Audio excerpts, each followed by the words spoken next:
maji yanashushwa au yametoka au yanaletwa na Mwenyezi Mungu Subhanahu wa Ta'ala, kwa kusema wa anzala minas samau ma'an, tumejalia kutokana na maji au tumeshusha kutoka katika mbingu, katika mawingu maji. Lakini vile vile akasema kwamba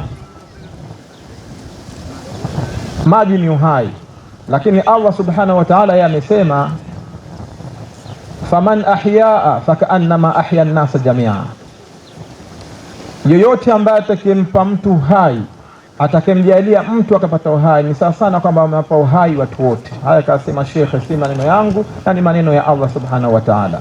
Lakini vile vile akasema hiyo uhai ni kitu gani? Allah amesema waja'alna minal ma'i min kulli shay'in hayy, huo uhai wenyewe kumbe ni maji. Tumejalia kutokana na maji kila kitu kipate uhai. Kwa hiyo ukimpa uhai mtu mmoja, maana yake umewapa uhai watu wote. Ukimpa maji mtu mmoja, maana umempa nini? Uhai. Hata ukimpa uhai mtu mmoja, maana umewapa watu wote uhai. Maeneo haya mheshimiwa mgeni rasmi, kwa kipindi kirefu sana, miaka mingi sana, wananchi wamekuwa na usumbufu wa kupata huduma hii ya maji.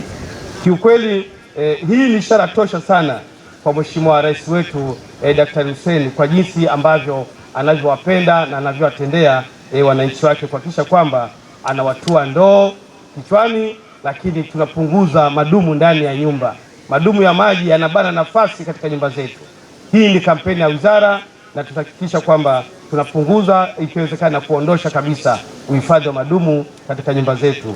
Badala yake kila nyumba iwe na ipate maji moja kwa moja kupitia hapo. Tunatambua kwa dhati kwamba upatikanaji na matumizi ya maji safi na salama ni nguzo muhimu katika kuchochea maendeleo katika nyanja mbalimbali, ikiwemo kiuchumi, kijamii, kiafya na mazingira.